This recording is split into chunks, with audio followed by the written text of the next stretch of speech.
മുണ്ടക്കൈ ചൂരൽമല ദുരന്ത ബാധിതർക്ക് ധനകാര്യ സ്ഥാപനത്തിൽ നിന്ന് ഭീഷണി സന്ദേശം ലഭിച്ചെന്ന് പരാതി. വായ്പാ തിരിച്ചടവ് ആവശ്യപ്പെട്ട് ഭീഷണിപ്പെടുത്തിയെന്നാണ് പരാതി. പണം ഉടൻ തിരിച്ചടച്ചില്ലെങ്കിൽ കേസ് കൊടുക്കുമെന്ന് വോയിസ് മെസ്സേജ് ലഭിച്ചുവെന്ന് ചൂരൽമല സ്വദേശി രമ്യ. നമുക്ക് ആ ശബ്ദ സന്ദേശം ഒന്ന് കേൾക്കാം. HDB ഫിനാൻസിൽ നിന്നാണ് മാം. നമുക്ക് ഇന്നത്തേക്ക് പൈസ വേണം. അതായത് നിങ്ങൾ അടച്ചില്ലേ, അതിന്റെ ബാക്കി ഇനി പേയ്മെന്റ് പെൻഡിങ് ആണ്. നമുക്ക് ആ പൈസ വേണം. എത്രയും പെട്ടെന്ന് ഇന്ന് തന്നെ ഒരു പേയ്മെന്റ് ചെയ്യൂ കേട്ടോ. പേയ്മെന്റ് ചെയ്യാമോ ഇല്ലയോ പെട്ടെന്ന് റീപ്ലൈ ആണ്. നമുക്ക് കേസ് ഫയലാനുള്ളത് കേട്ടോ. എല്ലാം നഷ്ടപ്പെട്ടവരാണ്. ഭൂമിയും വീടും ഉറ്റവരെയും ഒക്കെ നഷ്ടപ്പെട്ട ജനങ്ങളാണ്.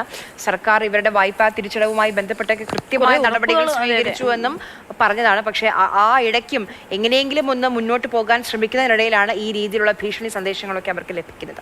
ചൂരൽമല ദുരന്തത്തിൽ എസ്റ്റേറ്റ് തൊഴിലാളികളുടെ പുനരധിവാസത്തിന് കൃത്യമായ മാനദണ്ഡമുണ്ടെന്ന് റവന്യൂ മന്ത്രി കെ രാജൻ. നിലവിലുള്ളത് കരട് പട്ടികയാണ്. അന്തിമ പട്ടിക വരുമ്പോൾ അതിൽ നിന്ന് ആരെങ്കിലും ഒഴിവാക്കപ്പെട്ടാൽ സർക്കാർ ഇടപെടുമെന്നും മന്ത്രി കെ രാജൻ. മാനദണ്ഡങ്ങളിൽ ആർക്കും തർക്കമില്ല. അതായത് ഫസ്റ്റ് ഫേസിലെ ലിസ്റ്റ് പൂർണ്ണമായും ദുരന്തത്തിൽ നഷ്ടപ്പെട്ട വീടുകൾ ക്ലിയറാണ്. DDMA കൂടി അത് കരട് കണ്ടു, അന്വേഷണം നടത്തി, അന്വേഷണം അവസാനിപ്പിച്ച് പ്രസിദ്ധീകരിച്ചു.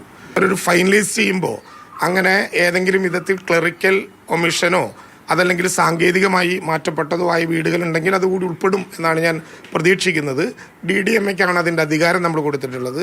ആ അധികാരം ഉപയോഗപ്പെടുത്തി ലിസ്റ്റ് പ്രസിദ്ധീകരിച്ചതിന് ശേഷം ഈ പറയപ്പെട്ട മാനദണ്ഡങ്ങളിൽ നിൽക്കാതെ എന്തെങ്കിലും ഉണ്ടായിട്ടുണ്ടോ എന്നുള്ള പരാതി കിട്ടിയാൽ സർക്കാർ നോക്കും.